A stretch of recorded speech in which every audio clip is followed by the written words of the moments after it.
আসসালামু আলাইকুম। আজকে স্কুলে আপনাদের সবাইকে স্বাগতম। সবসময়ের মতো সাথে আছে আমি সাজাউল কবির। গত পর্বগুলোতে আমরা চতুর্থ অধ্যায় নিয়ে আলোচনা করেছিলাম, সূচক এবং লগারিদম। আজকে আমরা নবম দশম শ্রেণীর তৃতীয় অধ্যায় অ্যালজেব্রিক এক্সপ্রেশন বীজগণিতীয় রাশি নিয়ে আলোচনা করব। প্রথমে আমরা সূত্রগুলো দেখে নিই। সূত্রগুলোর মধ্যে আমরা এখানে a + b হোল স্কয়ার সমান হচ্ছে a square plus 2ab plus b square, এই সূত্রগুলো আমরা জানি। ক্লাস 6 এ আমরা এই সূত্রগুলো পড়ে এসেছি। a + b হোল স্কয়ার সমান a square minus 2ab plus b square, এই সূত্রটা হচ্ছে আমাদের এখানে হচ্ছে কি নতুন। x + a * x + b সমান হচ্ছে x square plus a + b * x plus ab, a square minus b square, সেটাও কি a + b * a minus b আমাদের কি ছিল, ষষ্ঠ শ্রেণীতে ছিল। এখানের মধ্যে যে অনুসিদ্ধান্ত দুইটা আছে, তিনটা অনুসিদ্ধান্ত আছে, এই অনুসিদ্ধান্তগুলোও কি আমরা অষ্টম শ্রেণীতে পড়ে আসছি। ab সমান হচ্ছে a + b/2 whole square minus a - b/2 whole square, 4ab সমান হচ্ছে কি a + b whole square minus a - b whole square, আর 2 * a স্কয়ার + b স্কয়ার সমান হচ্ছে a + b whole square plus a - b whole square. এই দুইটার মধ্যে কিন্তু একটা সম্পর্ক আছে, 4ab আর 2 * a স্কয়ার + b স্কয়ার।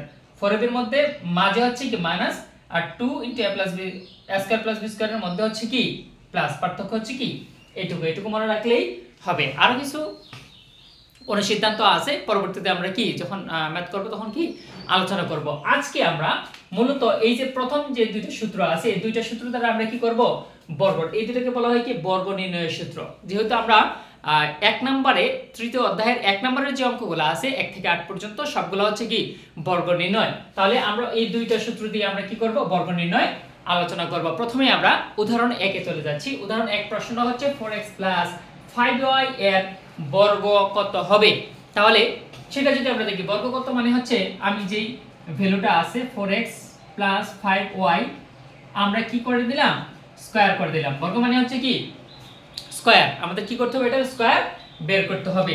তাহলে প্রথম যে ভ্যালুটা আছে সেটা হচ্ছে a, আর পরে যেটা আছে সেটা হচ্ছে b। এটা যদি a হয়, এটা যদি b হয়, তাহলে কি a square plus 2ab plus b square. তাহলে a স্কয়ার প্লাস আমার সূত্রে 2, a কোনটা 4x, তারপরে b কোনটা কি 5y প্লাস b স্কয়ার, মানে হচ্ছে কি 5y হোল স্কয়ার। এই যে অ্যাপ্লাইটা, সূত্রের যে অ্যাপ্লাইটা, এটা যদি আমরা বুঝে যাই তাহলে আমাদের কাজ শেষ। দেখো আমি আগে বলছি, আমি এটাকে কি ধরে নিলাম, a ধরে নিলাম, এটাকে b ধরে নিলাম। তার মানে কি হলো, এই যে a স্কয়ার প্লাস সূত্রের 2, এটা হচ্ছে কি a আর এটা হচ্ছে কি b প্লাস হচ্ছে কি b স্কয়ার। তোমরা আবার এগুলা কিন্তু দিবা না, এগুলা জাস্ট খালি আমি তোমাদের কি বোঝার জন্য বলছি। আমরা a + b হোল স্কয়ার আমাদের যে সূত্র বর্গ নির্ণয়, সেটা আমরা কি করলাম, অ্যাপ্লাই করলাম। এখন জাস্ট খালি আমরা বর্গ করে ফেলবো। 4 গুণ করলে হচ্ছে কি 16, x এ গুণ করলে হচ্ছে কি x স্কয়ার প্লাস 5 আর 4 এ গুণ করলে 4 5 20, 20 দুগুণ হচ্ছে কি 40, x এ আর y এ গুণ করলে হচ্ছে কি xy প্লাস 5 5 এ গুণ করলে হচ্ছে কি 25, y এর উপর স্কয়ার মানে হচ্ছে কি y স্কয়ার। এই হচ্ছে কি আমাদের বর্গ নির্ণয়। এখন বলো তো, বর্গ নির্ণয় কি খুব কঠিন? খুব কঠিন না। এখন আমরা যেহেতু প্লাস দিয়ে আমরা একটা করছি, তাহলে এখন আমরা কি করব, মাইনাস দিয়ে আরেকটা অঙ্ক করার চেষ্টা করব। এটা একটু মুছে নেই।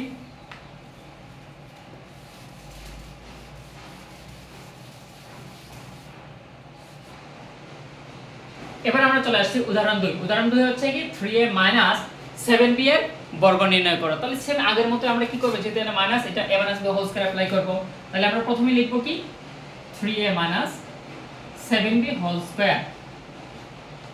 এখন আমরা অ্যাপ্লাই করব, এটা হচ্ছে কি a আর এটা হচ্ছে কি b, তার মানে হচ্ছে কি a স্কয়ার মাইনাস সূত্রের 2, a কোনটা 3a, b কোনটা 7b plus b square, b square মানে হচ্ছে কি 7b হোল স্কয়ার। জাস্ট আমরা কি করলাম, যদি সূত্রটা আমরা কি করতে পারি, অ্যাপ্লাই করে ফেলতে পারি, তাহলে আমাদের অঙ্ক কি শেষ হয়ে গেছে। এখন জাস্ট খালি আমরা কি করে ফেলবো, স্কয়ার করে ফেলবো। 3 3 9, a হচ্ছে কি a স্কয়ার, 3 7 21, 21 দুগুণ হচ্ছে কি 42, a আর b গুণ করলে হচ্ছে কি ab প্লাস 7 7 হচ্ছে কি 49, bab হচ্ছে কি b স্কয়ার। এই হচ্ছে আমাদের आंसर।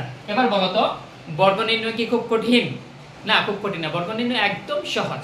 তাহলে আজকে টিউটোরিয়ালে এইটুকুই, দেখা হবে পরবর্তী কোনো এক টিউটোরিয়ালে। যদি অঙ্কটি ভালো লাগে তাহলে অবশ্যই লাইক কমেন্ট শেয়ার করে সকল বন্ধু-বান্ধবের কাছে পৌঁছে দেবে, যেন তারাও ঘরে বসে 9 10 এর সকল অঙ্ক খুব সহজে করতে পারে। আজকে বিদায় নিচ্ছি, আসসালামু আলাইকুম।